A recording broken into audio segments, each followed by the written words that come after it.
समुद्र के बीच में एक महिला का शरीर अचानक से पानी में गिर जाता है। वो कुछ सेकंडों के लिए तैरती रहती है और घबराहट में उसकी आंख खुलती है। तभी अचानक ब्रेंडन जाग जाता है और उसे पता चलता है कि ये एक बुरा सपना था। वो गवर्नर की बेटी एवा के लिए बॉडीगार्ड का काम करता है और अपनी माँ की रक्षा करने में विफल रहने के बाद से गिल्टी महसूस करता है। ब्रेंडन और एवा एयरपोर्ट पे पहुंचते हैं, जहाँ एवा अपने दोस्त जेड और काइल से मिलती है। वो एक साथ यात्रा पे जा रहे हैं, लेकिन लड़के खुश नहीं है कि ब्रेंडन भी साथ आ रहा है। लेकिन एवा बताती है कि उसके पिता बिना सिक्योरिटी के उसे नहीं जाने देंगे। एक बार जब वो जहाज पे चढ़ जाते हैं तो एवा और उसके साथ ही प्राइवेसी के लिए पीछे बैठ जाते हैं और एवा ये नोटिस करती है कि इस प्लेन में काफी कम यात्री हैं, जो कि एवा को काफी अजीब लगता है। उनके उड़ान भरने के बाद प्लेन थोड़ा हिलता है, लेकिन इसे सामान्य माना जाता है। कुछ टाइम बाद प्लेन फिर से हिलने लगता है और इंजन गर्म होता हुआ दिखाई देता है। पायलट यात्रियों से कहता है कि वो गलती से पक्षी से टकरा गए हैं और चिंता की कोई बात नहीं है। हालांकि जल्दी ही प्लेन फिर से हिलने लगता है और इंजन में आग लग जाती है। उसी समय पायलट सभी को सीट बेल्ट बांधने के लिए कहता है और जैसे ही सभी को अपनी जान का डर सताने लगता है, इंजन का एक हिस्सा टूट जाता है और उड़कर प्लेन के किनारे से टकरा जाता है, जिससे एक यात्री की मौत हो जाती है। दीवार में छेद होने के कारण प्लेन में दबाव बढ़ जाता है और प्लेन के अंदर सब कुछ उड़ने लगता है या हिलने लगता है। सभी बैग गिर जाते हैं और लोगों के सर पे लगते हैं। जो यात्री सीट बेल्ट नहीं बांधे होते हैं वो सीट से उड़ जाते हैं और प्लेन के बाहर फेंक जाते हैं, भले ही वो दूसरे लोगों को हाथ पकड़ने की कोशिश कर रहे हो।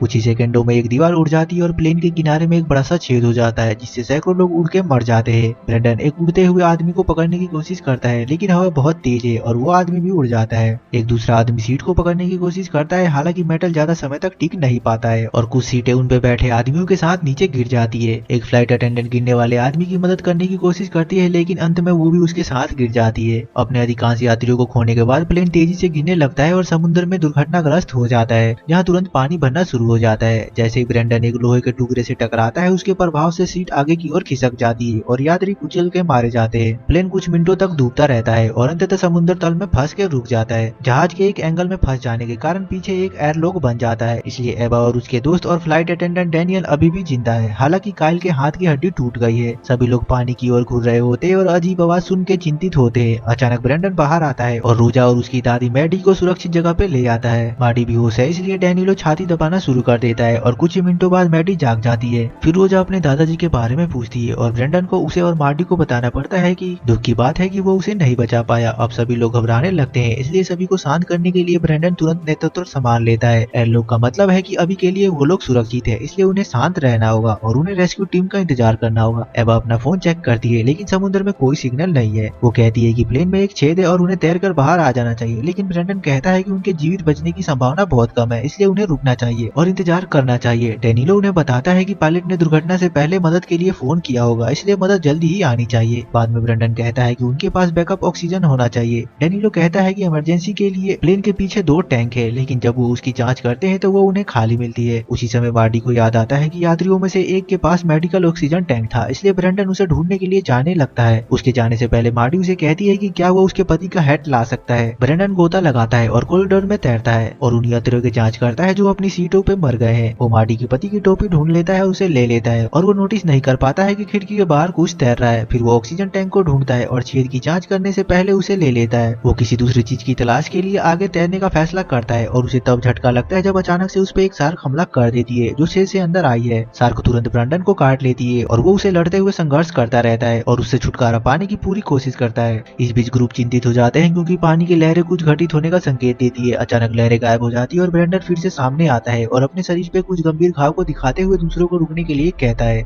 और जोर जोर से सांस लेते हुए एवा से माफी मांगने से पहले दूसरों को ऑक्सीजन टैंक और टोपी दे देता है। फिर उसे वापस पानी में खींच लिया जाता है। सभी को शार्क की पूंछ दिखाई देती है और शार्क ब्रेंडन को खा जाती है। डरकर ग्रुप एम्प्लॉय के एरिया में छुपने के लिए चले जाते हैं और इस बात पे सहमत होते हैं कि उन्हें इंतजार करते रहना चाहिए। फिर मार्डी काइल के हाथ की देखभाल करते हुए बताती है कि वो युद्ध के दौरान एक नर्स हुआ करती थी और इसी तरह से वो अपने पति से मिली थी। जब मार्डी हड्डी को जगह पे ढकेलती है तो काइल दर्द से चिल्लाता है और कुछ मोटी मैगजीन और पट्टियों का उपयोग करके एक स्प्लिंट लगाती है। बाहर एक हेलीकॉप्टर गिरते हुए प्लेन की तलाश में उड़ान भर रहा होता है। उनके पास प्राथमिकता वाले आदेश है, क्योंकि वो जानते हैं कि पीड़ितों में गवर्नर की बेटी भी है, लेकिन अभी उन्हें कुछ भी नहीं दिखाई देता। अब बचे हुए लोगों पे वापस जाने पर उन्हें कुछ चरमराते हुए सुनाई देता है और प्लेन कुछ सेकंडों के लिए हिलता है, जो दर्शाता है कि ये किसी भी समय गिर सकता है। जेड बहुत नेगेटिव सोचने लगता है और डैनियलो ब्रेंडन द्वारा प्राप्त ऑक्सीजन टैंक को खोल देता है। उसी समय वो देखते हैं कि पानी लाल हो रहा है और शोर से उन्हें एहसास होता है कि शार्क डूबे हुए लाशों को खाने के लिए अंदर आई है। अचानक प्लेन थोड़ा हिलता है और वो अपनी खिड़की के पास शार्क को तैरते हुए देख सकते हैं, जो चलते समय प्लेन के हिस्सों से टकरा रहा था।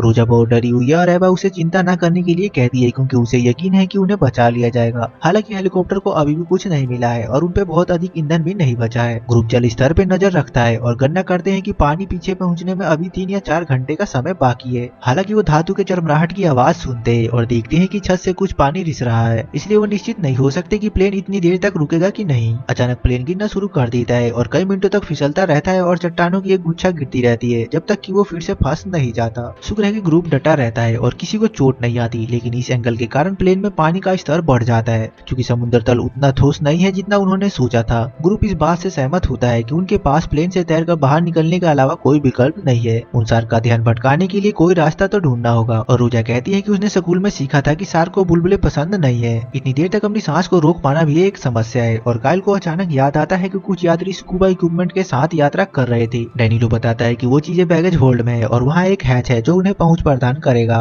हालांकि ऑक्सीजन टैंक शायद खाली होंगे वरना उन्हें प्लेन में लाने की अनुमति नहीं दी जाती। एवा सोचती है कि स्कूबा इक्विपमेंट अभी भी काम के हो सकते हैं, लेकिन जेड बहुत निराशावादी है, इसलिए एवा दिखावा करती है कि उसे पेशाब करने की जरूरत है और बाथरूम में छुप जाती है जहाँ प्लेन की चरमराहट सुन के उसकी हालत खराब हो जाती है। जब वो बाहर आती है तो एवा रोजा को सिखाती है कि डरने में कोई बुराई नहीं है। बाहर हेलीकॉप्टर में केवल 15 मिनट का ईंधन बचा है। उसी क्षण अंततः उन्हें प्लेन के हिस्से तैरते हुए मिलते हैं, इसलिए 2 गोताखोर खोज शुरू करने के लिए पानी में कूद पड़ते हैं। उन्हें प्लेन ढूंढने में ज्यादा समय नहीं लगता और जैसे ही वो करीब आते हैं तो ग्रुप खिड़की की ओर इशारा करना शुरू कर देते हैं। गोताखोरों में से एक उनकी ओर तैरता है जबकि दूसरा जीवित बचे लोगों को ये बताने के लिए खिड़की के पास आता है कि अब सब ठीक है। अचानक शार्क उसके पीछे आ जाती है और वो उस पर ध्यान नहीं देता, इसलिए ग्रुप उसे चेतावनी देने की कोशिश करती है। गोताखोर चारों ओर देखता है मगर उसे कुछ नहीं दिखता, लेकिन जब वो फिर से प्लेन की ओर देखता है शार्क उसे खींच लेती है और मार डालती है। प्लेन के ऊपर बहुत सारी आवाज सुनने के बाद ग्रुप खिड़की के बाहर देखता है और गोताखोर का पैर दूसरी ओर तैरता हुआ दिखाई देता है। दूसरे गोताखोर को याद करते हुए ग्रुप गलियारे की जांच करते हैं, लेकिन कोई भी नहीं आता, इसलिए वो मान लेते हैं कि वो आदमी भी मारा जा चुका है। बाहर हेलीकॉप्टर का ईंधन लगभग खत्म हो चुका है, इसलिए उनके पास वहां से निकलने के अलावा कोई विकल्प नहीं है। कम से कम उनके पास कोऑर्डिनेट्स और बैकअप है जो आता ही होगा। अब प्लेन में एवा बताती है कि यदि दूसरा गोताखोर मर गया है तो वो उसका ऑक्सीजन टैंक ले सकते हैं। वो पानी के अंदर देखती है और उसे परछाई नजर आती है, लेकिन वो समझ नहीं पाती कि वो क्या है। जेड सीटों पे खड़े होकर करीब से देखने की कोशिश करता है, लेकिन फिसलकर पानी में गिर जाता है। ग्रुप चिंतित हो जाते हैं क्योंकि वो उसे नहीं देख पाते, लेकिन वो फिर हंसते हुए बाहर आता है क्योंकि वो मजाक कर रहा था। हालांकि वो समय पे बाहर नहीं आता और शार्क उसे ढूंढ लेती है और अपने नुकीले दांतों से उसे पकड़ लेती है। जैसे ही जेड शार्क के हमले के खिलाफ संघर्ष करता है, ग्रुप उसके हाथों को पकड़ के पीछे की ओर खींचती है और उसे शार्क से दूर सुरक्षित जगह पे ले जाते हैं। दुर्भाग्य से उन्हें पता चलता है कि जेड का एक पैर गायब है, इसलिए मार्टी घाव को देखभाल करते हुए रोज को पर्दे के पीछे खड़ी कर देती है। उस सीट बेल्ट का यूज करते हुए मार्टी खून को रोकने के लिए एक उपकरण बनाती है और जेड रोता है जब उसे पता चलता है कि अब वो किसी खेल में भाग नहीं ले पाएगा। अभी भी निकलने की उम्मीद में एवा स्कूबा उपकरण खोजने का फैसला करती है। डैनियल हैच खोलता है और उसे पता चलता है कि सामान रखने की जगह में पानी भर गया है, लेकिन एवा फिर भी गोता लगाती है और फ्लेयर के साथ चारों ओर देखती है। इस बात से अनजान की बैग के पीछे कुछ तैर रहा है। उसे स्कूबा मिल जाता है, तभी अचानक एक ऑक्टोपस देखकर चौंक जाती है और उसी समय फ्लेयर भी बुझ जाती है। जब दूसरे लोगों को कोई रोशनी नहीं दिखाई देती है तो वो चिंतित हो जाते हैं, लेकिन शुक्र है कि जल्दी ही एवा इक्विपमेंट के साथ वापस आ जाती है। ग्रुप डाइविंग सूट और मास्क खोजने के लिए बैग खोलते हैं, लेकिन उसमें केवल 4 ही सूट है। उसी समय उन्हें प्लेन से कुछ टकराने की आवाजें सुनाई देती है और वो खिड़की को देखने के लिए जाते हैं, लेकिन आसपास कोई गोताखोर नहीं है, इसलिए ये शार्क होगी। जब तक वो दोबारा मुड़ते हैं जेड पहले ही मर चुका होता है। हताश एवा छाती दबाने की कोशिश करती है, लेकिन मार्टी उसे पीछे खींचती है, ये समझाते हुए कि वो अब मर चुका है। अचानक प्लेन फिर से नीचे फिसलने लगता है, लेकिन इस बार जल्दी ही रुक जाता है क्योंकि कॉकपिट टूट जाता है और लंगर का काम करता है। पानी तेजी से बढ़ रहा है, इसलिए उन्हें तेजी से बाहर निकलने की जरूरत है। रोजा के मजेदार तथ्यों को याद करते हुए वो शार्क पर बुलबुले उड़ाने के लिए आपातकालीन मास्क से छोटे ऑक्सीजन कनिस्टर का उपयोग करने का योजना बनाते हैं। अभी भी इतनी देर तक तैर के बाहर जाना है, जिससे काल टूट जाता है और बचपन की एक कहानी के बारे में बताता है जिसने उसे सदमे में डाल दिया था, जिसके बाद से वो एक खराब तैराक है।